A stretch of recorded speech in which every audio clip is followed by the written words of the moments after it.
Hello, friends, and welcome to episode 10 of From the Van. It's a podcast from my van, where I have conversations with people who have relationships with residential vehicles. Today's episode features Ryan Minarik. Super cool guy. You can find him hanging out at the state beaches in Southern California in his super slick-looking four-wheel drive Sprinter van. From his van, he runs a company called Reform Life, which is dedicated to producing products that help you reduce your contribution to the waste stream. We're talking about reusable alternatives to single-use plastics.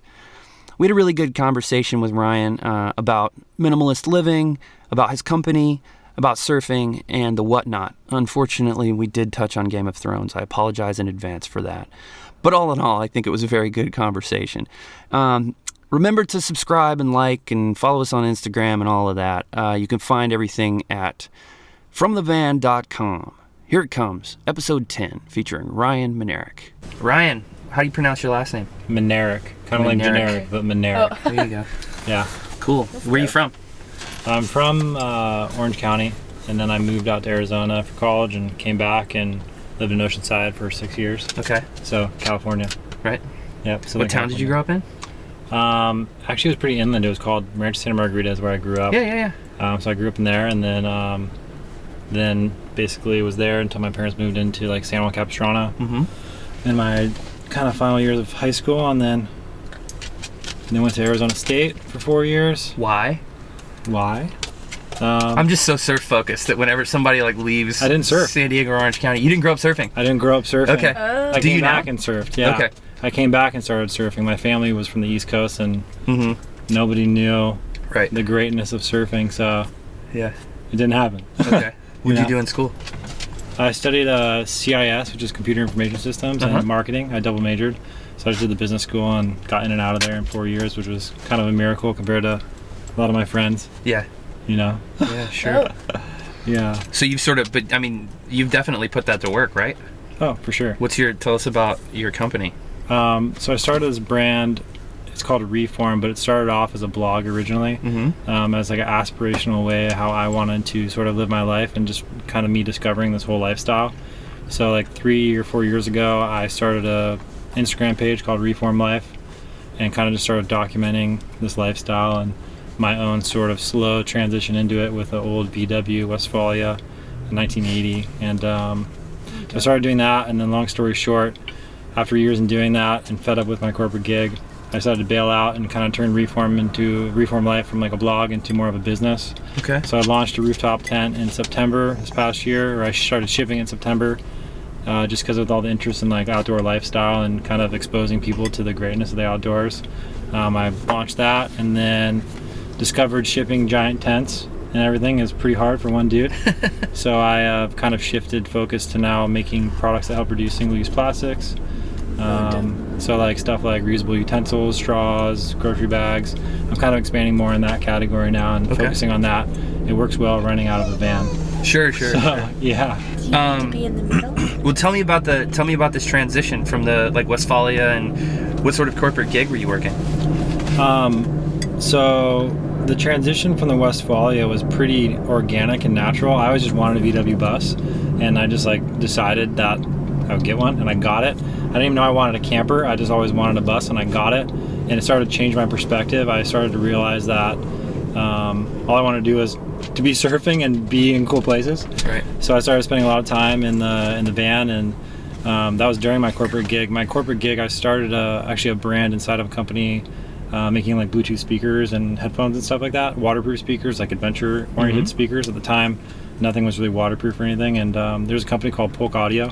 Yeah. They do like home theater loudspeakers, and I started a brand called Boom that kind of made this whole new category of lifestyle speakers, and I did that for like 4 years, and it was all good, but you know, as things get bigger in a big company like that, more people get involved, and then the company was getting bigger, they were acquiring other companies, and my $5-10 million business was not enough in the whole thing, so just fighting for resources and just getting pissed, hitting my head against the wall.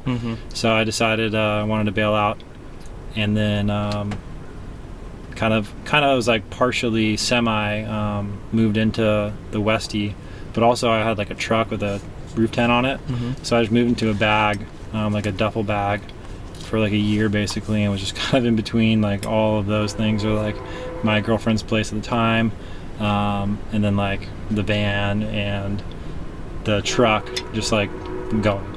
And I went to Patagonia, I went to El Salvador, I went to Europe, and I just traveled around here. And did you drive to Patagonia? I did not know. Oh, okay. I'm like, what kind of truck is this, man? No, I didn't. I would love to do that though. Okay. Yeah, super rad. So yeah, cool. When did you move? Like, what was your transition into sort of full time? I mean, why have two vehicles at once? Well, actually, I had two because I never trusted the Westie fully. Okay. I never trusted mechanical issues and shit. Sure. Yeah. Yeah.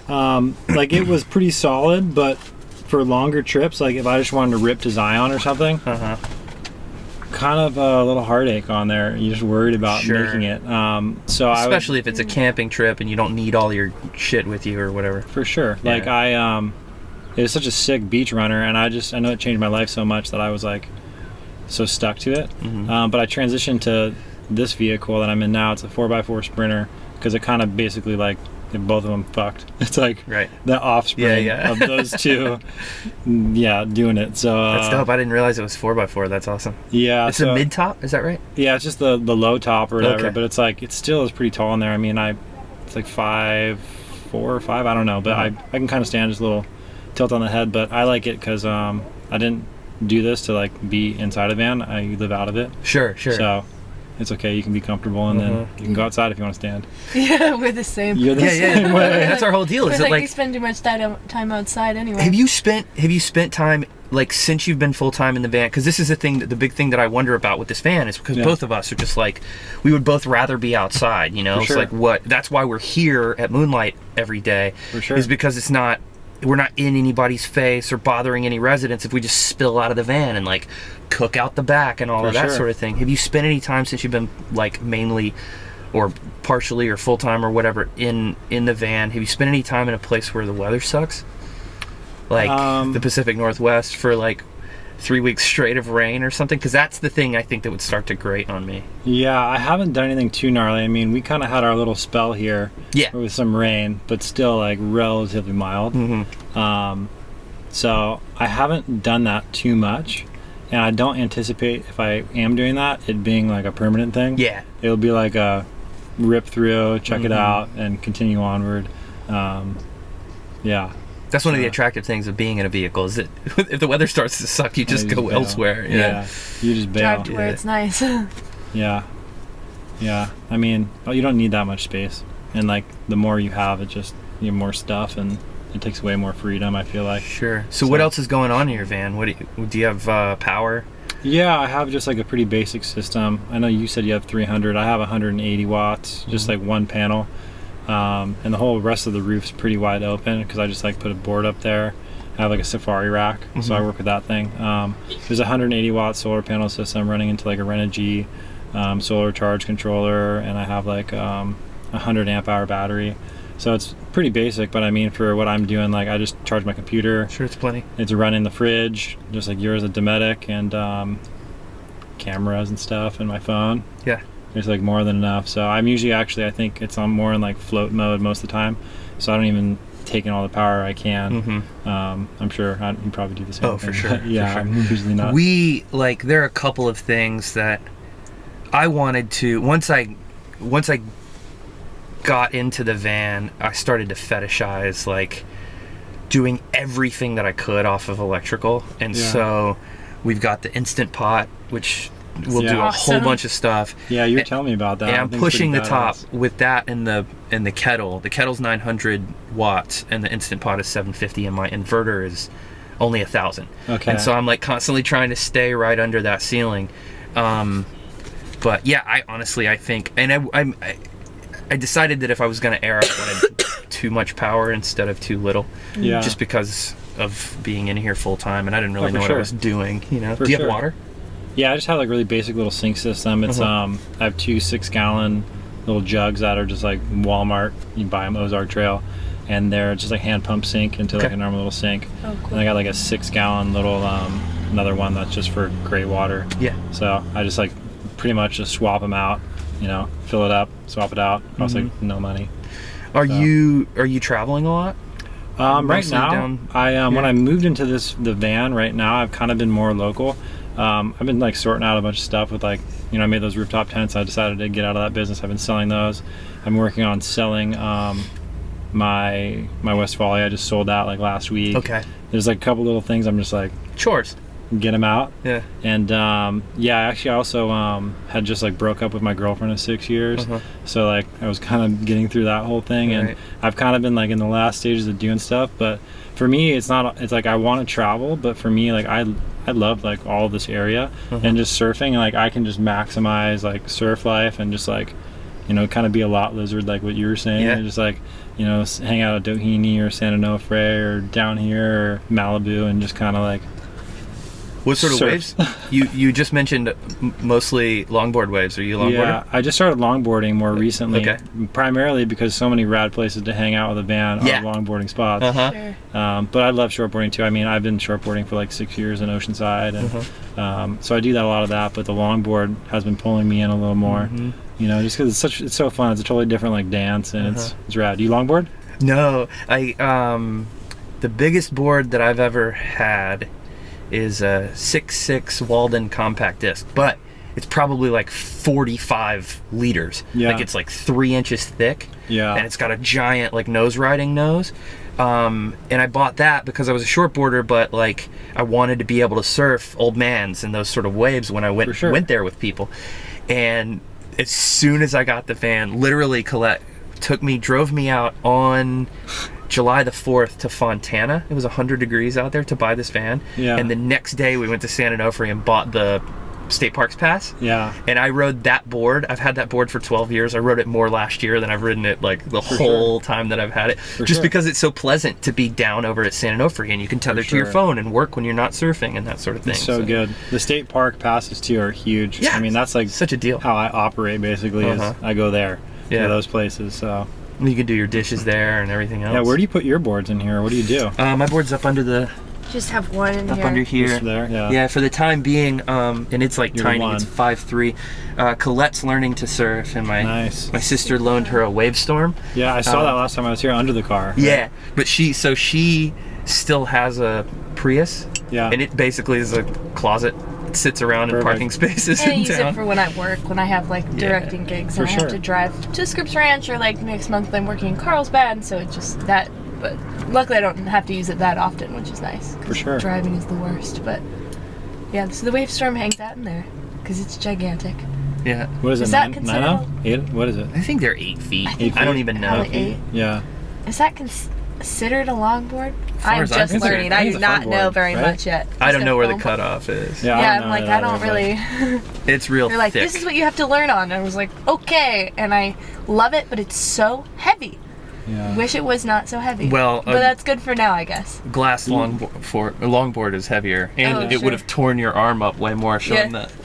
Oh, nice. Just one of the fins just like whacked me right in the back of the arm. And I'm like, look at my injury. I got almost the same thing like a couple months ago. Oh, same spot.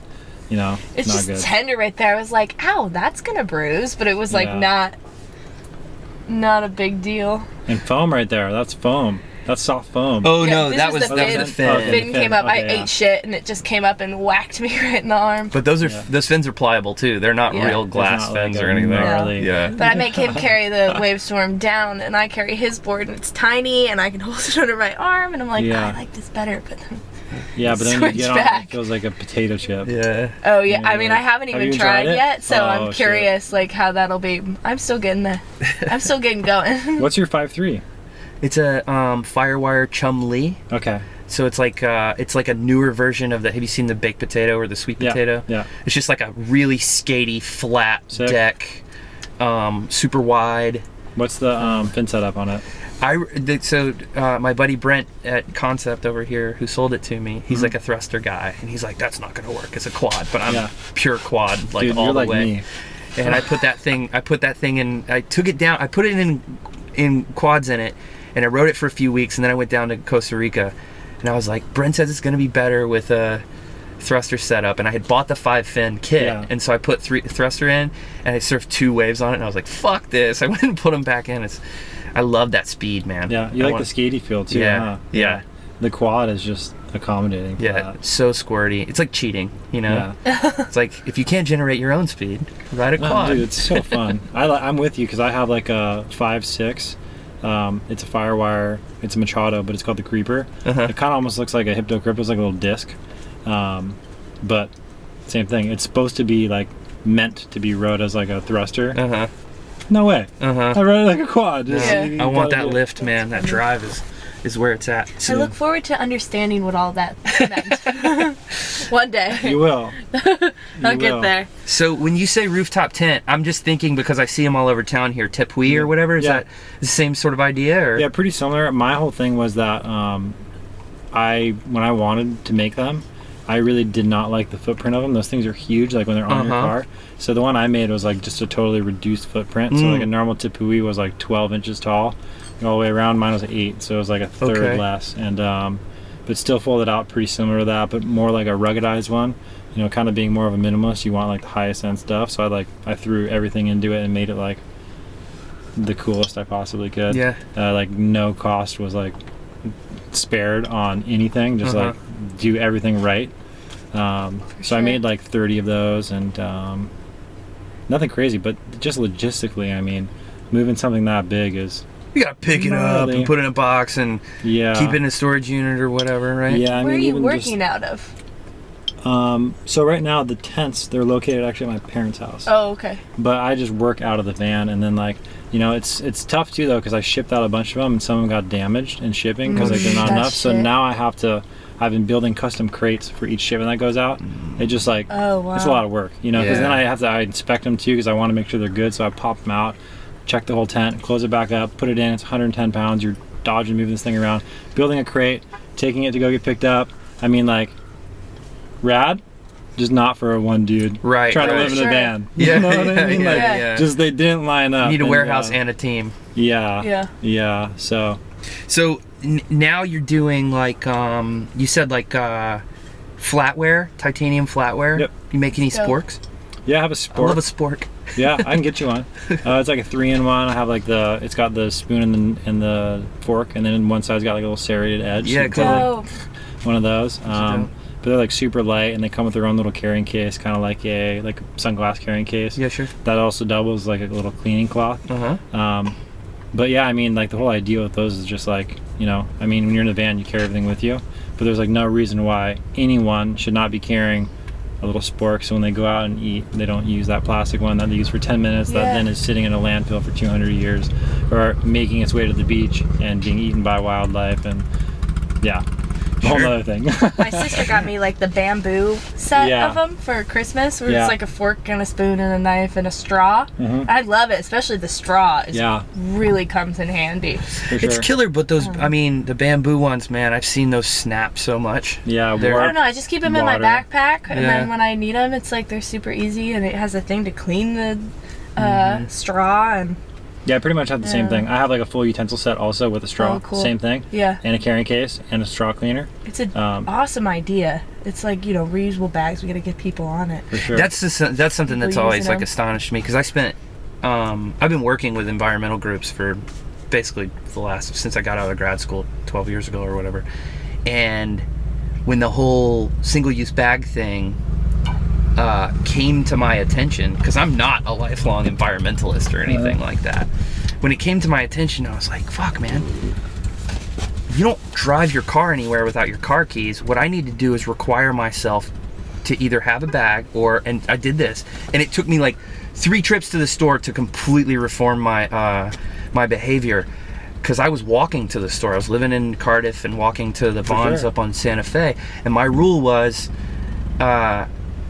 you can only leave the store with what you can carry home. For sure. And if I forgot my backpack, I could carry this much crap, you know, and whatever would fit in my hands. And like 2 or 3 times I forgot my backpack and only got to bring the things that I really had to have home. For sure. And I never forgot to take a bag again. And to the extent that people are driving cars places, you're driving a giant locker around. There's no excuse for you not to have a couple of to-go containers and some flatware, whatever it is, you know, and a bag in your car. What else are you making? So I just got the bags and the utensil sets right now, but I make like different variations of straws. But right now I'm actually, since I've kind of decided I'm making this shift, I'm working on producing like beeswax wrap, which can be used for like, if you cut an avocado in half, you could do that. If you like have a bowl and you want to cover it, it's just like saran wrap alternative. So I'm looking at that, and then I'm working on actually like they're like silicone food bags. That's almost like a Ziploc bag, but it's reusable and you can use it over and over. Does it stick to itself or what? It has like basically like almost a zipper on the top. Oh, okay. And it just cradles into itself. Yeah. So I have different ones like that I'm looking into, and then I decided recently I'm trying to, when I buy groceries, I think we're talking about this, is like I use like reusable produce bags, and I try to buy in bulk. So I use bulk bin bags. So I'm working on making some of those too. But basically, like my vision with what I'm working on is, it started out and kind of validated that you can actually, there's people that are interested in doing this, and I can go down this path. But just make products and have a full offering of like, you know, anything, any way that you want to kind of reform your sort of thinking and how you reduce plastic and reduce waste, you can with these products. And almost like maybe it starts with the straw, you know. And the thing I like about like the straws is, even if you buy them and you don't use them, if you forget them, you start to like have accountability. You go into the coffee shop, you're like, fuck, I forgot the straws. I have and you're like, I'm using this thing. And then you're like, before you know it, you're like, damn, what about this cup? And then before you know it, and then you're like, then you're looking at everything. And like, I would just, my vision is to have like all of it, because there's a lot of products right now, but there's nobody that's really, I think, more that's like, hey, like you're into this, like these are all the sort of options of what you can do. Right. Because it's not hard, like to your point, you just got to change your habit. Yeah. You know, once you change your habit, it's actually easier. Like I use this cup all the time. I had a smoothie this morning. I didn't use their bullshit cup, and this thing made it cold. Right. I go get a coffee, and this thing keeps it hot. It's a better cup. Yeah, I would rather use this cup than whatever they have. You know, it's just like, you know, convenience is what's convenient for you isn't convenient for the planet. You know. Oh, for sure. Yeah.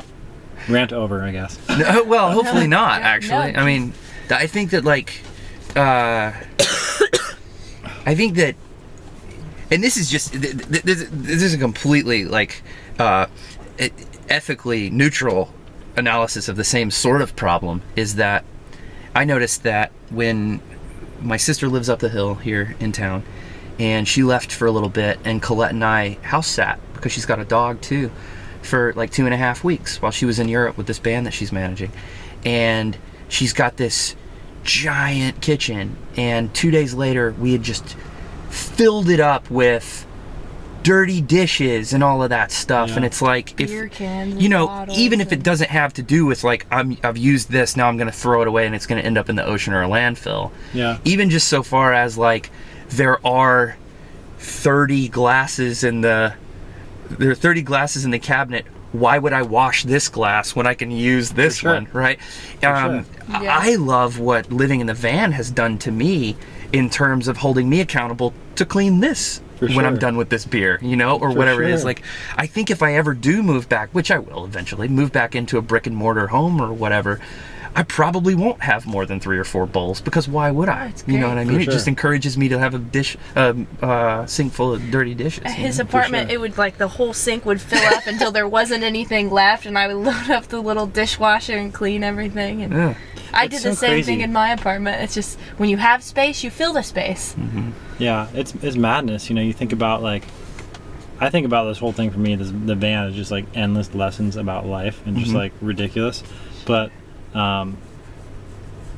it's so crazy, all the things you think you need. You just don't need. You know, it's actually better if you don't. Like, it's better to have that one cup that kicks ass than have like 30 kind of shitty ones that you're like, meh, and you just are lazy and you grab another one. Yeah, you know? for sure. Because I'm the same way. Like, this cup today, I had a smoothie in it, I made tea in it, I've had water in it, now I'm having a beer in it. Like, I mean, why do you need another one? Just clean it. Yeah.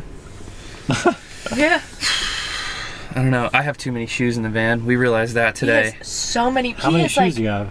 2 or 3 times as many shoes as I have. I counted, and not including his sandals, he has 6 pairs of shoes. Too many shoes in the van. And I have 3. 6 pairs of shoes is a lot for a van, but it's not that much compared to most people. Yeah. No, yeah. You know what I mean, I'm just like, I have so many shoes that I don't have in here and would love to have in here. Yeah, just to clarify, I don't have more pairs of shoes than Colette. I just have more pairs of shoes in the van than Colette. Sure. You might have had more than Prius? me though. Oh, yes. Yes. I don't actually have that many shoes, but you know, you got your tennis shoes and your nice shoes and your sandals. And when I moved him out of his apartment, I got rid of most of his shoes. I do have. You had a lot of usually shoes. have a lot of shoes. I don't know. He why. had these Bart Simpson high top. What were they? Converse? We didn't get rid of those, did we? No, I was Great. like, okay, I'm gonna get rid of these, and you were like, no, I need those. And I'm like, you've literally never worn these ever, and he's like, but they're cool. That's another thing. Is like collector's kitsch. Yeah. You know, Yeah, like that's all right. of these You're like, things oh, but that it's you so like cute. buy. Now when I go to a store and that like has like knickknacks, bric-a-brac or whatever, I'm just like, wow, man, like I would have bought that shit maybe someday in my past or whatever, but I would never consider buying a thing like. Yeah, I have a wonderful picture that my uncle took that he framed for me, and like I would love for there to be space in here for that. For But sure. it's hanging at my sister's house because you know, and so like the idea of having like a little like ornament is just like ridiculous. That's a hard insane thing to for me me though, these because days. I am still like a big collector of things. Like when I went and studied abroad in Europe and was living there, and I was traveling everywhere, I was collecting like little things from every place that I went. And I'm a big decorator. Like my apartment, all the walls were full of things and everything was decorated, and there was just little tiny things everywhere. And I don't have any of that in here. Mostly because it's Marty's van, and also like there's no space for it. For sure. But that's still like I miss that stuff still. Like I have it all somewhere in a box, but I miss looking at it and enjoying it. Do you think it, like, I guess, because to me all that stuff's like, does it add value to your life? It sounds like it does. I'm just curious, like, what's the value that you think it might add to you if you miss it? Yeah, I like. It's the same way I feel about pictures. I like the memories and things. Yeah. I like to look at something and be like, oh, I got it at this place, and I was doing this thing, and I remembered the day, and I just very much have that kind of relationship with items and pictures and things. That's why I have so many. I had like 8,000 pictures on my phone I had to get rid of recently because my phone wasn't working anymore. For sure. But it's just because I liked having them there, so then I could look at them sometimes. Yeah. But that's what I mean. That's the answer, I think, to all of these physical items that we. That's what I've started doing. Is that like when I get rid of something that has some sentimental value to me, I just take a picture of it, because a picture on a hard drive has basically the same sentimental value. The picture of the object, For you sure. get rid of the object, and that picture on the hard drive, you can get billions of pictures on next year's hard drive. I did the exact same thing when I got rid of all my shit. Yeah. But how many times have you looked at it? Exactly, dude. Exactly. Come on. I mean, I can. Every once in a while, I go back and flip through some old stuff, but it's usually because I'm looking for a photo that I'm not, and then I get stuck down the rabbit hole. Into it, and then it's almost like the same thing as if you're walking in your house and you saw it. It's there because it's convenient, and you're like cruising. It's not because you were like, fuck, why did I get rid of that thing? Yeah. You know?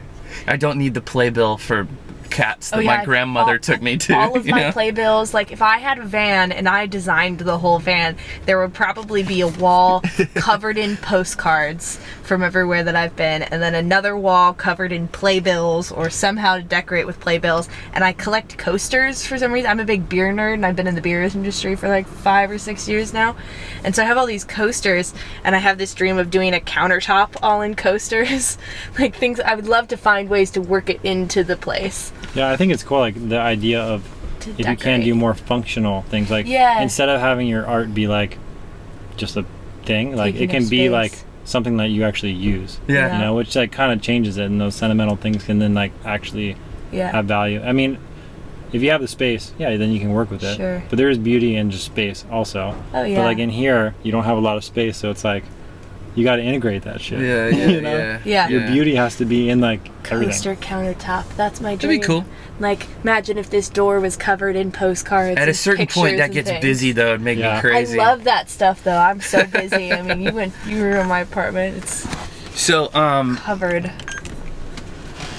I enjoy that stuff. What do you? You're gonna continue to diversify your offerings with the company. Yep. Do you see? Need a beer? Okay. I'll do a little more. Sure. Do you see? I'll go ahead and take one too, I guess. Do you see something beyond that? Right now I'm pretty focused on all that. To me though, the whole thing, it's all stemmed from like van life and this lifestyle. Yeah. But to me, when I started with the tent, my vision was more about, because for me to even get to this whole discovery was about like basically what I would call like outdoor comfort. Like when you start to find comfort outside, you can start to redefine like the way you look at everything. Oh, for sure. So for me, I mean, I would love to if I could then also kind of grow more into that realm, because that's why I made the rooftop tent. And just like my whole interest in this whole thing is just because something happens to you when you start to realize this stuff. When you're sitting here at this beach and you're enjoying it, and everybody else is across the street at their $1 million house, but not even there because they're working all day, and you know, there's something that like occurs. Yeah. And I mean, products like that is something else too. But to me, it's more about, you know, I don't want to sell people things that they don't need. Mm-hmm. You know, I've thought about making T-shirts and all this stuff, but for me, it's always like, to me, I think I would like to have like offerings and things that can be part of my own learning and lessons. Like instead of going out and buying another shirt that you probably don't need because you already have 30, like if you buy one utensil set that will cost the same, you could like drastically reduce your impact on how you're like affecting the earth, and just even like it'll change your mindset on a lot of things because you start to learn. You know? So like to me, I like that aspect of it, is like learning from the products. Mm-hmm. Yeah. So it's almost like in its own way, like, I don't know, not educational, but you're just like, you're discovering things. Yeah. Yeah. Because I think that a lot of people we're too lost in what's convenient. You know, your phone, your Instagram. You know, there's good things out there that can be good, but there's such a wide offering of content that you need to be really careful with what you do decide to, you know, bring in, Mm-hmm. because then you're being affected in it in some way, shape, or form. You know, always. So, yeah. Hang on. What happens down the road? Well, what happens down the road with respect to the van? Are you just gonna keep cruising in it? Do you have a? How long have you been in this van? This thing looks super duper new. Yeah, I've been in it for like 3 months now. Oh, okay. Okay. Yeah, so 3 months. But I've been kind of like, I knew exactly what to do with that, because I've been like part-time in the other one for like 4 years. Yeah. So like I know what I wanted and everything. Uh-huh. But I think right now this is kind of an indefinite plan. I mean, I think I'll be doing it until it doesn't make sense anymore. But I think if it doesn't make sense, it's not going to be because I'm going to run off to go into like a house or anything. I'll probably like, you know, tiny houses really intrigue me. I think part of this is like me discovering where do I want to be, Yeah. you know, and all that stuff, and where do I want to be, who do I want to be around, and those sort of things. That's one thing I struggle with down here, is that, you know, it's just not as accommodating to like tiny houses or anything in that lifestyle. It's very challenging to try to live this way, besides we're in a van. But to me, I feel better with less stuff, more freedom to move. So I'm super stoked on where I'm at right now, and I think I'll probably be in the van for a while. You know, like I know at least like a year, probably 2, maybe 3. I don't know, just when it doesn't start to make sense anymore. Mm-hmm. But I mean, even I thought I wanted to like hit the road instantly, but just taking more advantage of everything around here is rad. Yeah. I'm you know, at the same time I get this wanderlust and this envy, because I've got a bunch of friends that I've met who are living in vans that are in like San Francisco, and you know, a bunch of people that I've like interviewed on the podcast, like elsewhere, and I want to see Yellowstone and stuff, but also like if the waves get good tomorrow, I'm gonna be really glad that I'm here, you know. And like I've been here a long time in Southern California, and if I'm gonna be stuck anywhere, this is like definitely where I want to be. For sure. So I got really like, I sort of fetishized the whole tiny house for a little while. Yeah. And I grew up in the country, sort of, in South Carolina, and so the idea of being remote is also really interesting to me, and I love being outside. Yeah. But I don't know how I feel about tiny house. What is your outlook on the tiny house thing? You just like it because it's small, or Minimal. Yeah. I think I just like it because it makes a lot more sense than other options. The actual tiny house itself, I think, is a challenge right now, and it's like hard to get by most city ordinances and things to actually pull off and do. But I mean, you're living it right now. Right. You don't need that much stuff, you know? And like the idea of kind of like, you know, keeping it more in this realm, but it still is like, this is for a certain kind of person. To me, there's no reason why anybody couldn't live in the right tiny house if it's designed properly and it uses space functionally and everything. Like, there's no excuse why, in my opinion, nobody couldn't do that. They might not want to at first, but I think after a while you'd be like, okay. But I think the pull to me too is like, you know, I don't know, like I'm not sure if I'm gonna have a family or whatever, but I think that would be a great place to do it. The van would be a rad place too, but I don't know where I'm at right now with like all of that. But the tiny house just seems like a pretty realistic solution. I mean, kind of being my age and your guys' age, like it's pretty challenging to go out and buy a house right now, especially here in California. Oh, sure, it's not happening for I'm me not doing anytime that. soon. Definitely not doing that. You need a whole house. It's so much space. For sure. I had a studio apartment until January, and I was like, this is all I ever need. And when I lived in New York, my bedroom was about the size of this van, but with much taller ceilings. And it was fine because I was never home, because when you're in New York City, why spend your time in your apartment? So it's like, why do you need a big place? To fill it with things? So I guess it was sort of a loaded question, but why are you stuck on it? I'm for curious. me, the thing about the tiny house is that, I mean, I look at it from a urban development perspective, and like, you know, you have granny flats, which are studio apartments or tiny houses or whatever, however you want to characterize them, that happen in built-out urban environments or suburban environments or whatever. The tiny houses that you see on HGTV and YouTube and Netflix and stuff are like in the sticks outside of a pretty small town in Colorado or something like that. And the sticking point for me, and the reason that I got so excited about the van, is that, and I understand that a lot of times a tiny house will be 600 square feet, which is, this is 60 square feet or something like that. Yeah. But you see all these tiny houses that are out in, you know, bumfuck Colorado or whatever, and it's a gorgeous place, but I spent 8 years without a car, and I am actually pretty militantly anti-car culture. Yeah. And all of the people that they're showcasing on or featuring on these tiny house shows have a 400 square foot house and a 100 square foot car that they need to go to take into town to the grocery store. And it's like, if you're gonna live, if you need 400 square feet, you're not gonna drive a 400 square foot automobile, because that just won't go anywhere. But if you're gonna live minimally and have an automobile, live in the automobile, because then you can stay close to the grocery store and then go out, if you need to, out to the country to get your like outdoor experience or whatever. And so for me, the answer, especially in built out urban and suburban environments like Los Angeles, like Encinitas and whatnot, is just density development. Yeah. And small footprint density development, because I was in a one bedroom apartment that was like 450 square feet. Yeah. And it was too big for the two of us and the 50-pound dog to live in. Yeah. Which is unheard of to your typical like conventional American or whatever. Yeah. But, you know, I think that, like you're saying, everyone can, if they choose to, adapt to that sort of space or that amount of space. Sure. I just don't know that setting a bunch of tiny houses next to each other makes more sense than building one big building with a bunch of small dwelling units in it. For sure. You know, I get that. I think I get what you're saying too, is where maybe I haven't put too much thought into it, but well, obviously if I get to that point, will be part of it is like where it is. Yeah. Like that's the whole thing, is where is it, you know, like, and if you have it in a dope spot that you feel really good about, great. But if it's just like somewhere else, then you got the same thing. Like, you know, I don't want to be landlocked really anywhere too much. If you feel like your soul is being fulfilled wherever it is, there you go. But that's pretty hard to do, especially just because the ordinances and everything, you know. Like there's this guy that I've been super inspired from. His name's Foster, I think, Huntington, and he lived in his van for a long time. I think he had coined the term #van life. Yeah, I think he like developed it almost like as a joke off of like thug life or something.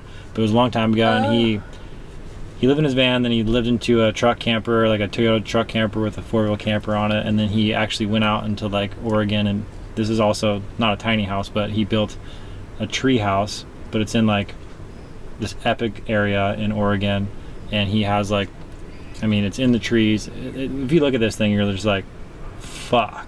and he has his own little skate bowl and all the stuff that he poured. Like cool. I get like that place is like a destination. I'd feel good to be there. Yeah, dude. But a lot of places aren't like that, I guess. You know, and like for this the whole van thing is like you can move, and like if you get over one place one day, you can move on. So I haven't put too much thought in it, but it's like you can still move the tiny house, but it's not very easy to right now.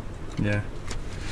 If there was more of a zone that though, like it was almost not, I don't want to say like a campsite, but something where you could like roll up and like move your house. If there was like a network of like sweet zones, and you could just be like, I'm gonna live here like a couple months and move around, and like that'd be cool. But I can't remember who I was talking to about this, but I was talking to somebody, and we were sort of like kicking around the idea of like having, it's basically like an RV park, but without all the hookups and stuff, and having like a club that you could be a member of. That's like the van life club, and you have like plots of land all over the country, and there's like coin operated laundries and toilets and showers, and that's it, right? And it just roll up, and there's like one building with these few like little water amenities and stuff. For sure, you'd be stoked. That's all you need.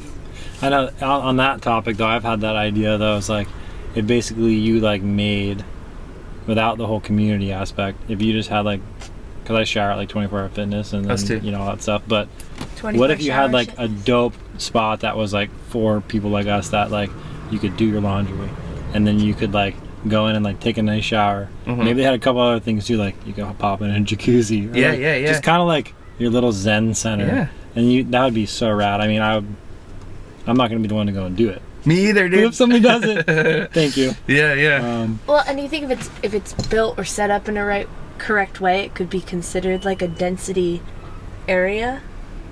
Well, maybe, but again, you know, I mean, because you're not going up, but like or you got people in small, thin places. You definitely get more dwelling units per square foot in a lot like this than you do on one of these mansion lots that we're parked next to. Which is a cool, that's a great idea.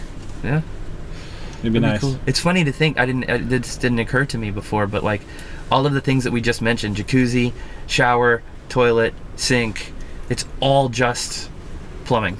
For sure. All that we need plumbing. All that we need is plumbing. I hadn't thought about that before, but like we have space. Have you spent any time, that reminds me, like we went to this spot that shall not be named, though I'll pin it on a map for you if you want. We went to this spot outside of Vegas, and they're all over the place, but it's like it was on BLM land, and it was the most beautiful place that we've ever stayed. Have you done any of that yet? I just BLM'd in Joshua Tree. Yeah. Which is great. Yeah. But I'd love to go to that place. Yeah. It's all over the place, and a lot of forest land you can just sort of like post up at too. It's so nice. And they don't mind, but no plumbing though. You gotta have a shovel. Yeah, you do. which is a really fun way to roughen it. You just dug a hole with a rock when we were in Anza, huh? Hey, you didn't even have a shovel. If you don't have the right way, you can still make it happen. Yeah. Not even the right way. There's always a way to make it happen. You got a dog. It takes determination for you. That too. Yeah. Put you to work, little boy. Spence chilling, huh? Yeah. He had a big day. He partied with his cousin today all day. My sister's dog. He's late. How rad is Anza though? It's so beautiful. Oh, dope. Yeah, we went to at like the end of the wildflower craze out there. Went hiking. Underestimated area. Talk about like what you're like, hey, van, and other places like, most people are like, I don't know. Fuck. You don't want to be out there when it's hot. Yeah, you don't want to be out there when it's hot, but when it's good, it's good. Spring and fall and maybe part of the winter. Man, we went out and we had this hike. We pulled up to this place where one of our buddies knows this little lesser known offshoot canyon trail or whatever. We didn't really pull up to it. It was a lot of work to get through it. We got stuck a bunch of times. Yeah. Because really this is not a 4x4 and it's low. Sure. So we kept getting stuck and we had to dig out and go back and forth and get through it. It was an adventure. But you made it. We went for a sunset hike. We got all scratched up on the sides from the bushes. And we ate some boomers and then went for this sunset hike, and we didn't even plan it this way, but the moon was full, so we hiked for 2.5 hours after the sunset, and you could see our shadows just as starkly as anything in the middle of black night. Super It was bright amazing. Light pollution is gnarly. Yeah. And you realize it when you're out there. Uh-huh. I think when I've been out there too, like I've woken up when I was in like the first time I got my truck, I went out there, I didn't have anything. I slept in the back, and I was like in the back just like wide open, and it was straight up like I woke up in the middle of the night because it was so fucking bright. Yeah. It's like, oh my God. Yeah. This is insane. It's crazy how bright dark can be when you don't, and how loud silence can be. Yeah. It's like almost disconcerting. Yeah. But actually, it's If you're used to being in a city. pretty crazy. It's perspective. Mm-hmm. Yeah. And it gets skewed with all the other stuff we got going on all the time. Yeah. Yeah, there's a lot of noise. There's so much noise. Bunch of noise. I like the noise though.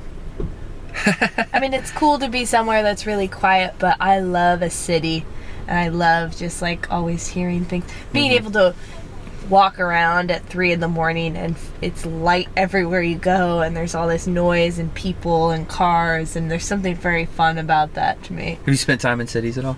Yeah. Yeah. Definitely. In the van? I Yeah, like in the a van. I city. think so too. It's like one of those things I was just thinking about when you were saying that is, since I kind of meddled with it with my Westie, Uh-huh. you have to like train yourself how to sleep like Yeah. with sound. At first you're like, you hear like anything, you're like, oh, someone coming up? Am I okay? And before you know it, like I could sleep with anything going on. And I was like, I used to live by on York, on the Upper East Side in Manhattan, near where all the hospitals were, and people don't move for ambulances in Manhattan. So you have an ambulance that's just going off, sirens going, and everyone's just sitting there, and they're like, fuck you, you'll wait as long as we have to wait. Like, they don't care. So I lived Meanwhile, right there. somebody's dying and in the back of an ambulance. Like, we had central heating, but no air conditioning, and I was like broke, so I wasn't gonna buy an air conditioner for this apartment. And so I always had my window open to let the air in, and I had to get used to like being able to sleep with car horns and ambulance sirens and all these things, and now I can like sleep through almost anything. I like it now. I like to fall asleep to sound because it's just like soothing. for sure. That's But one of it's the, funny how you get used to it. That's one of the reasons that this van is so like small and nondescript, is that I do enjoy LA a whole lot more than I ever expected it to. Yeah. And what I didn't realize, it's the same sort of thing you were saying, oh, is somebody coming up on the van right now? Yeah. And then I was like Yeah. all paranoid, like the first night that we Yeah. slept in the street in LA, Colette came into town on the train and she was kind of drunk and being loud, and I was like, so drunk. I was like, dude, calm down. But then I realized, I was like, wait a minute.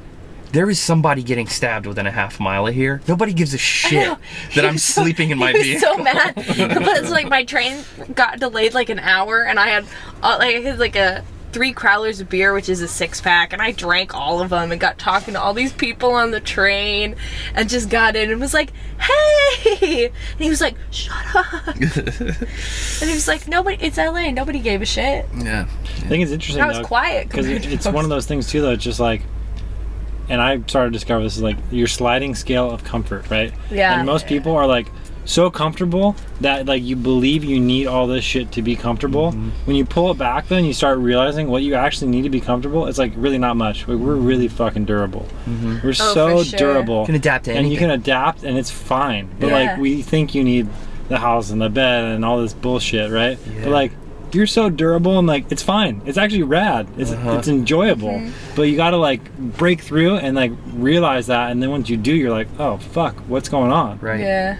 So here's a question. I have gotten to the point after doing that, I lived above a really loud bar when I lived in LA. Oh, yeah. And after moving into the van and realizing, oh, I can totally get used to this and have a really good day every day doing this, I'm constantly looking for the next like weird shit that I can do that's not too dangerous or like out on a limb or whatever. Are you toying with any? What do you mean weird shit? Define weird shit. Give me Yeah, a that's a scenario. broad Like, spectrum. yo. What's your kink, bro? No. What? Van life kink. What? No. Like, I just like. I feel like every time I put myself outside of my comfort zone, I ran an after-school program in a neighborhood in LA where it was socioeconomically in a very different stripe than I've come from, you know. Sure. And not only that, but I had to ride my bicycle in pitch dark through gnarlier neighborhoods in South LA. Yeah. And I realized as long as I make eye contact with people and I'm nice to them and I don't look like I have anything they want to take, I'm just another person, you know? Sure. And so every time... Man. Yeah. No, okay. Women are subject to a completely different flavor of For sure. Because of man. objectification because of us. I totally acknowledge I that. acknowledge that in that there. too. But what I'm why I'm saying here. is, when I've traveled abroad and gotten out of my comfort zone, when I moved to LA and got out of my comfort zone, Yeah. when I worked in a poor non-white neighborhood and got out of my comfort zone, and when I moved into a van and got out of my comfort zone, I just feel like I'm more comfortable. Yeah. As a result of having done all of that shit. And so I'm constantly looking for like, okay, what's the next thing? What is my next dogma? What is my next hang up that I want to burst, you know? Yeah. I'm with you. I feel like if you feel that something's like, you lean into it. You should probably do it. Yeah. You know, if you feel that, I don't know, lean into it. You'll be rewarded. Because now look, you start to redefine what's comfortable, and your whole perspective changes. Yeah. It's good. Yeah. It's always good. There's nothing bad that's going to come from you pushing yourself a little bit. You know, it's just like, there's no reason not to. Have you had bad van experiences? We got knocked on the other night, but for the first time ever. You got knocked on. Where? By the sheriff's department, 3 blocks from here. Really? Yeah. It's the first time it's ever happened to us. Never happened to me. Yeah. We were listening to we were watching Game of Thrones real loud. Real Oh, I loud. didn't And we mean to think get on somebody like we had the speaker on. I think somebody probably walked by and was like, there's somebody in there. So You roll these up on the side? Yeah.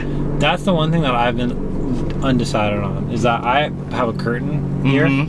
Because I feel like leaving this open is like more undiscreet, but this is like Says somebody's someone in might here. be in here.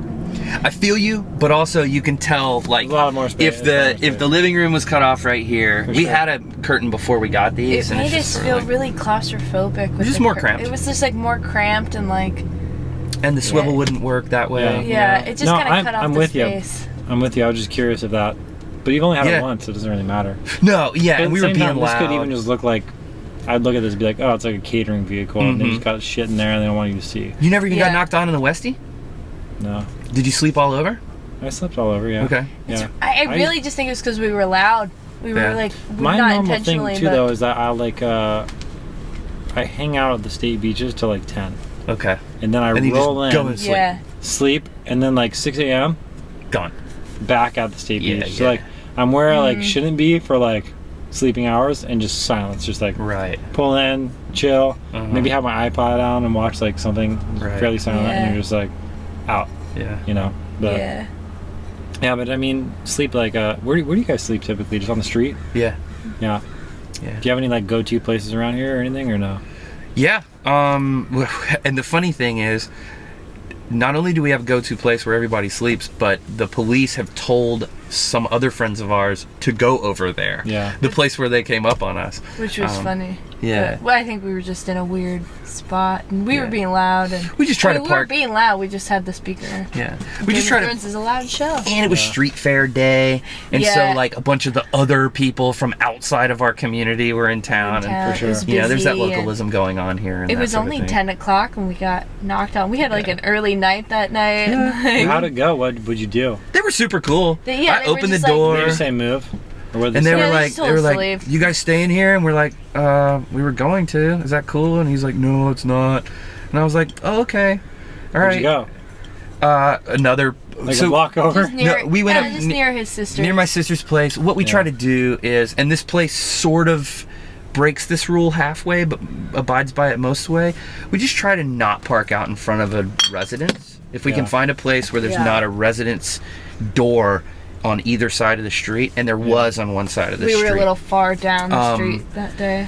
Yeah, so we were a little more into the residential zone, but over near my sister's place, there's another place that fits that description where they park a bunch of like work vehicles and shit. No So houses. That's yeah. typically your method, though. Is like if you're gonna park on a street, you're looking for like clearance from houses. That's what you do. Yes, Best case scenario, yeah. but we park out in front of houses regularly. We'll just normally not be watching people get their heads cut off really loud. You know? Very loud show. I heard the third episode is gnarly.